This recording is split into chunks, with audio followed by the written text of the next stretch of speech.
एक व्यक्ति था, उसके गुरु एक सन्यासी थे। वह व्यक्ति दुनियादारी से ऊब सा गया था। वह अपने गुरु की तरह ही दुनियादारी छोड़कर सन्यासी बनना चाहता था।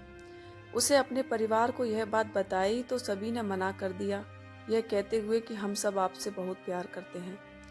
फिर उसने अपने गुरु को यह बात बताई, परंतु साथ ही कहा कि उनका घर परिवार, बच्चे और पत्नी उसे संन्यास लेने नहीं दे रहे हैं, क्योंकि वह मुझसे बेहद प्यार करते हैं।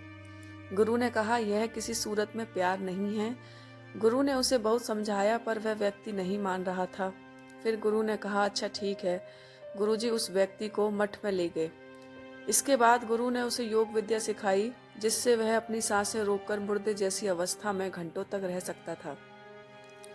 यह सब सिखाने के बाद गुरु ने उसे एक योजना बताई और उसे घर भेज दिया।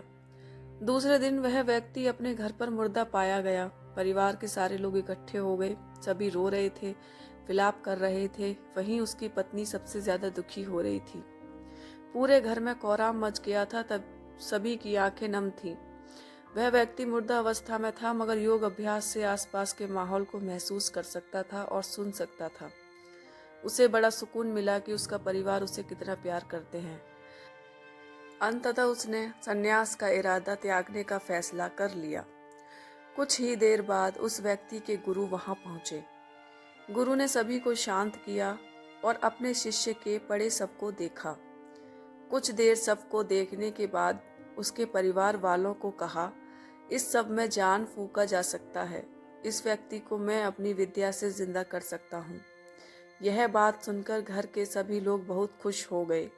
सभी को एक उम्मीद की किरण नजर आ रही थी। फिर सभी ने उस सन्यासी से कहा, तो आप यह काम जल्द से जल्द करिए। इस पर उस सन्यासी ने कहा, एक समस्या है। इस कार्य के लिए परिवार के किसी अन्य सदस्य को अपने प्राण त्यागना होगा। यह सुनकर सभी लोगों की सांसें रुकी की रुकी रह गई। सभी ने एक दूसरे को देखा। सन्यासी ने परिवार के सभी सदस्यों से एक एक कर पूछा, पर किसी ने भी हाँ नहीं कहा। सभी ने अपनी जान की जरूरत बताई और अपनी जिम्मेदारी भी। सन्यासी ने फिर उस व्यक्ति की पत्नी से कहा, अगर यह नहीं रहे तो तुम कैसे जियोगी? उसकी पत्नी ने तुरंत जवाब दिया, मैं इनके बगैर भी जी लूंगी। गुरु ने उस व्यक्ति के बच्चों से भी यही सवाल किया। उनका भी जवाब ना ही था। फिर यही सवाल उस व्यक्ति के माता पिता से किया। उनका भी जवाब एक ही था। इसके बाद गुरु उस व्यक्ति के शव के पास आए और बोले, हे व्यक्ति, तुम उठ खड़े हो जाओ। वह व्यक्ति उठकर बैठ गया। फिर उसके गुरु वहां से जाने लगे।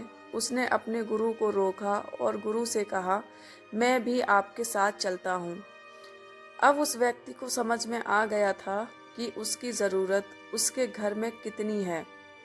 अब वह एक पल भी अपने घर में रहना नहीं चाहता था। आपके होने ना होने से किसी पर ज़्यादा कुछ असर नहीं पड़ता है।